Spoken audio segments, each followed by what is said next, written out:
Happy New Year, everybody! It's a time for looking forward to the future and reflecting on the past. And with the 2010s all wrapped up, we're ready to reveal the top 10 video games of the decade by SuperDuperDani. This was quite a trip down memory lane. We've had some phenomenal new games make an appearance in the last 10 years. So I'd love to hear what your favorite games are down in the comment section below. And without further ado, let's get into it.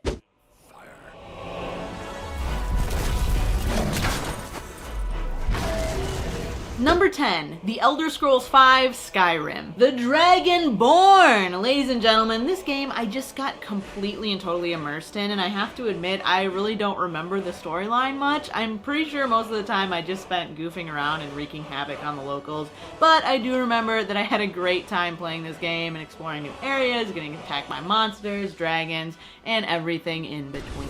And snapping some necks and cashing some checks, you know how we do. And you know, this is actually the only game of the Elder Scrolls that I've played. I don't know if it was just because there was so much hype around Skyrim, but yeah, I really did enjoy this game. I have no idea what the other Elder Scrolls are based on or what they're about at all. Sorry, Bethesda.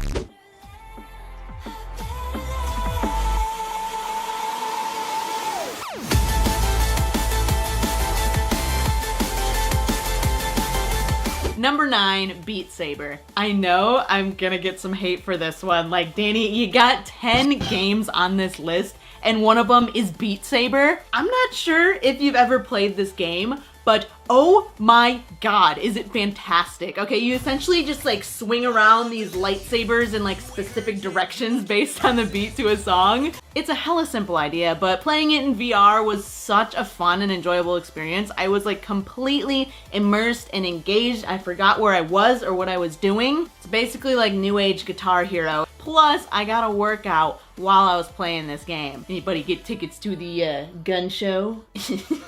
Oh no. Alright, moving on.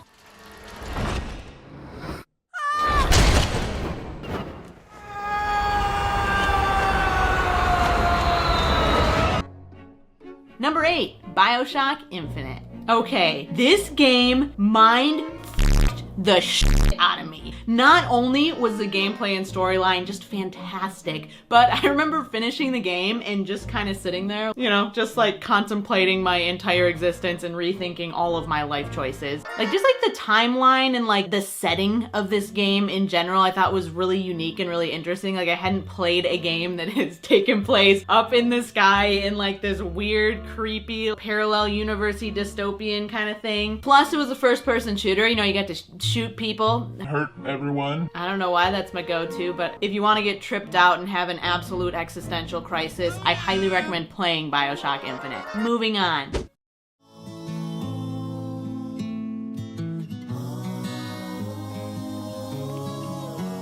Oh, you're my best friend.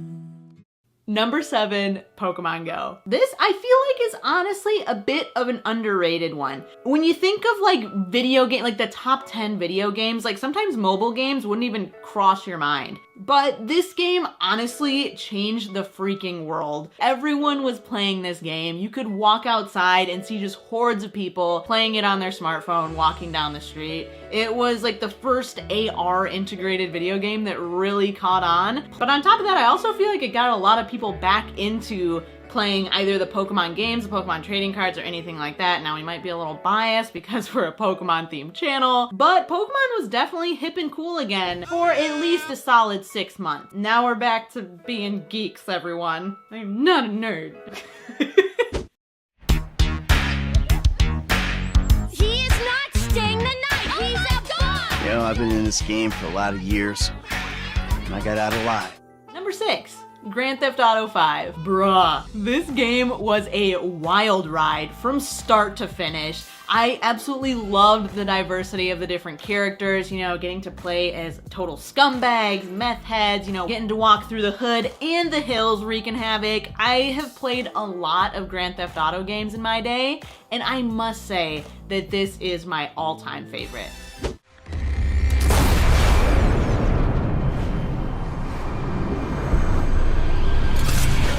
Number 5, Assassin's Creed Black Flag. Arg, matey. I absolutely loved playing as a dirty, nasty, smelly pirate, exploring new lands and pillaging ships for booty. I literally had a poster of the main character from this game, Edward Kenway, in my room. That's how much I love this game. One of my favorite parts of the Assassin's Creed game is the, you know, like historic real life elements that they put in place. It really felt like I was a freaking pirate assassin trying to take over the Caribbean. The ship battling element to control the oceans or whatever was such a fun add-in, and I'm really glad that they actually decided to make that a big component of the game. This is one of those games that kept me up till like 5:30 a.m. You ever play a game that just makes you forget to go to bed? This was one of those for me, for sure. Plus, Adewale was like the best sidekick an assassin could ask for. We miss you.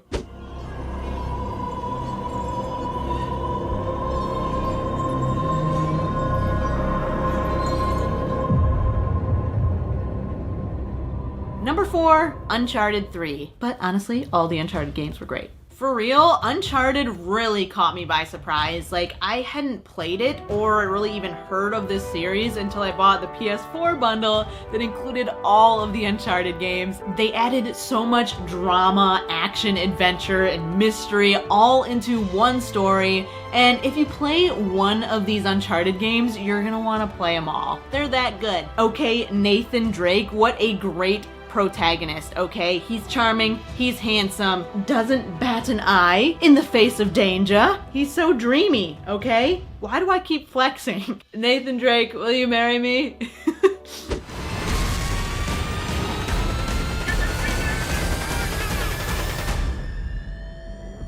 Coming in at number 3, we got Call of Duty Black Ops 2. Okay, so Call of Duty has been one of my all-time favorite franchises over the last 15 years. This freaking game was my life for like a year straight. I blacked out, like I don't remember anything except buying a Monster Energy drink on my way home from school and then sitting and playing this game for hours. There's a select few people that actually play through the campaigns, which I did, but I don't know, I really, like, I enjoyed the actual story of it. And then when you get to the multiplayer, you know the backstory behind all the guns and the teams and the maps. Am I making myself sound really lame? I don't know. I feel like it's cool. If you're watching this video, I'm sure you think it's cool too. Plus, I don't know what it is about like the Treyarch Call of Duty games, but they just kind of hit different, you know? You're not even worth a bullet. Come on, man. What are you...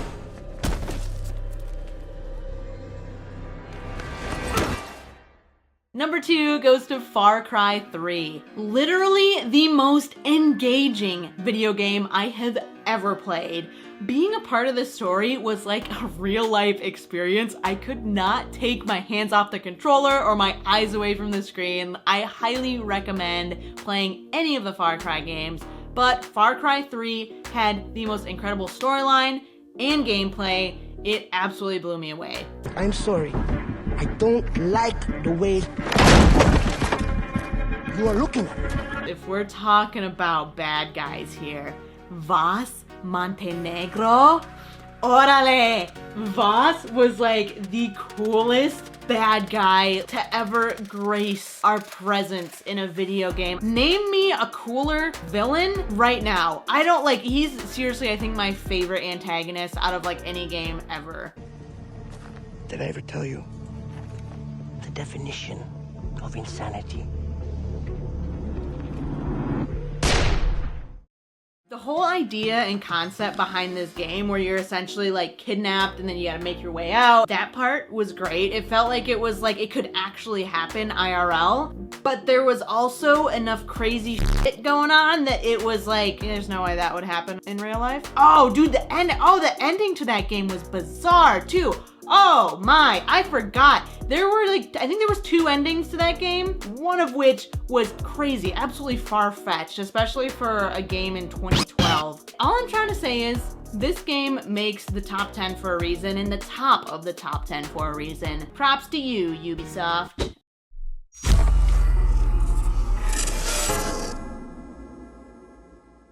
Now, the moment we have all been waiting for, the #1 game. Why did my voice go so high? Pokemon Soul Silver. Guys, this game has a very special place in my heart. It's the game that got me back into Pokemon and the game that launched my YouTube career. If this game didn't exist, SuperDuperDani probably wouldn't exist. At least not in the way that it does now. This game provided me countless hours of entertainment and enjoyment, and the graphics were so aesthetically pleasing. The story was freaking never ending. There was like a whole second story after the story. But above all else, I had so much fun completing the Pokedex, trading with other players, and becoming a member of the Pokemon community, all because of this game. I actually fully completed the National Pokedex in this game. I played the Elite Four through like way too many times. This game, I have over 400 hours logged on, which looking back at it seems a little excessive, but it's time that I would not trade for anything. Anyway, moral of the story, Pokemon Soul Silver is the reason why I make videos like this to this day, so I feel like it has rightfully deserved its spot at number 1. Hands down, no contest, fight me on it. But alas, because there was so many rad games that came out in the 2010s, this list originally had a lot of games on it. I've narrowed it down to 20, so we have 10 honorable mentions. I know they didn't make the top 10, but they're in our hearts, alright? Alright guys, that's it for our top 10 games of the decade. Be sure to let me know what you thought of this list down in the comment section below, and definitely let me know what your favorite games are from the 2010s and what games you're looking forward to in the coming years. Hope you guys had a happy holidays and a splendid New Year's, and we will see you guys next time. Bye!